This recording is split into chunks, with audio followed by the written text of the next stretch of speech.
Yo, we on part 3 of Isopanisad, man. As you can see, man, we going Christmas today, as always. We just recorded part 2 earlier, about 2 hours ago, but that's besides the point. We got a hoodie on now, so it looked like a different day, but it's the same day. It was literally 2 hours ago. But I felt like, you feel me? We might as well record another part. This one only a few pages, so we might as well get into it. Right after this, we're gonna record a video on the 12 universal laws of success. So if y'all wanna get into that, that one's more about money and, you feel me, mastering your mindset around that. I want to touch more into that video. I want to touch more into that book because that's one of the books that really started me off on my path to like becoming an entrepreneur and doing what I do now. You feel me? See, this ain't my real job. You feel me? This ain't even a job. I got like 10 subscribers on here. On my other stuff though, you feel me? But yeah, we gonna read the translation of the mantra 3 first, and then we're gonna touch on the Sanskrit part, because I'm not Sanskrit. I can't read that completely. I could pronounce it though, probably. Translation: the killer of the soul, whoever he may be, must enter into the planets as the worlds of the faithless, full of darkness and ignorance.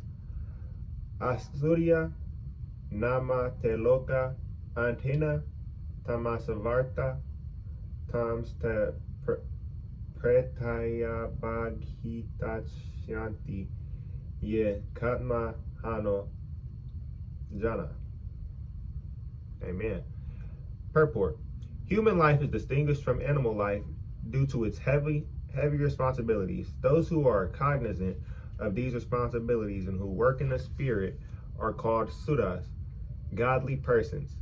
And those who are neglectful of these responsibilities or who have no information of them are called Asuras, demons. Throughout the universe, there are only these two types of human beings. In the RG Veda, it is stated that the Suras always aim at the lotus feet of the Supreme Lord of Vishnu and act accordingly.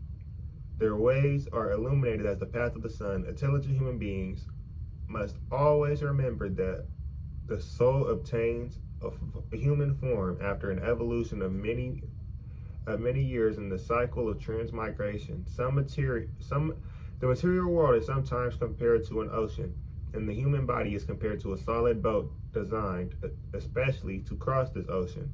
The Vedic scriptures and the Acharyas, or saintly teachers, are compared to expert boatmen, and the facilities of the human body are compared to the favorable breezes that help the boat ply smoothly to its desired destination.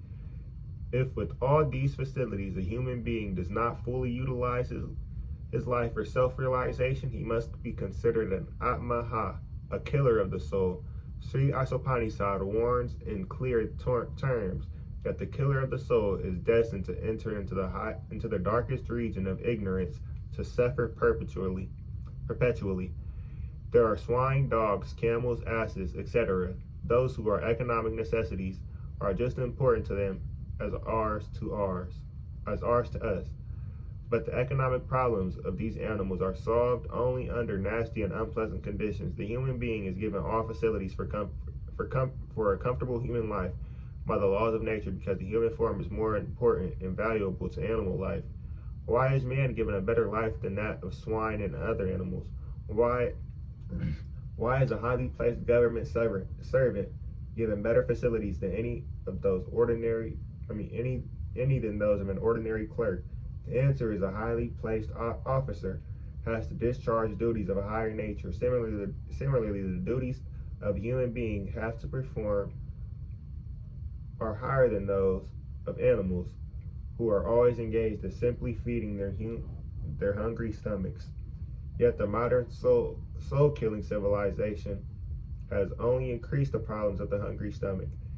When we approach a polished animal in the form of a modern civilized man, and ask him to take interest in self-realization, he will say that he simply wants to work to satisfy his stomach, and that there is no need of self-realization for a hungry man. The laws of nature are so cruel, however, that despite his denunciation of the need for self-realization and his eagerness to work hard to fill his stomach, he is always threatened by unemployment. We are given this human form of life not to work hard like asses, swines, and dogs, but to attain the highest perfection of life. If we do not care for self-realization, the laws of human nature force us to work very hard, even though we may not want to do so. Human beings in this age have been forced to work like the asses and bullocks that pull carts. Some of the regions where the Asuras are sent to work are revealed in this mantra of Sri Isopanisad. If a man fails to discharge his duties as a human being, he is forced to transmigrate to the Asuria planets and take birth in degraded species of life, to work hard in ignorance and darkness. In the Bhagavad Gita 6:41 through 43, it is stated that the man who enters the path of self-realization but does not complete the process despite sincerely tried to realize his relationship with God, is given a chance to appear in a family of Sukai or Srimat. The word Sukai indicates a spiritually advanced Brahmana or Srimat indicates a Vaisya, a member of a mercantile community. So the person who fails to achieve self-realization is given a better chance in the next life due to his sincere efforts in this life. Even if even a fallen candidate is given a chance to take birth in a respectable and noble family, one can hardly imagine the status of one who has achieved success. By simply attempting to realize God, one is guaranteed birth in a wealthy or aristocratic family. But those who do not even make an attempt, who want to be covered by illusion, who are often too materialistic and too attached to material employment, must enter the darkest regions of hell, as confirmed throughout the Vedic literature. Such materialistic asuras sometimes make a show of religion, but their ultimate aim is material prosperity. The Bhagavad Gita 16:17 through 18 rebukes such men by calling them Atma Sambhavita. Yeah, that's literally what it says. I'm sorry. I thought that was gonna have another word in there, another letter. My bad. Meaning that they are considered great only on the strength of deception, and are empowered by the votes of the ignorant and by their own material wealth. Such asuryas, devoid of the self-realization and knowledge of Isavasya, the Lord's universal proprietorship, are certain to enter the darkest regions. The conclusion is that as human beings, we are not meant for simply economic problems on the tottering problem, but for all the problems of material life, which have been placed by the laws of nature. So basically, what this chapter really was talking about, this chapter went more in detail about the separation between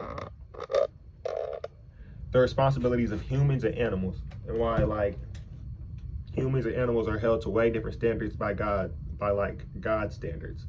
Because I was gonna go in detail about what I was just saying.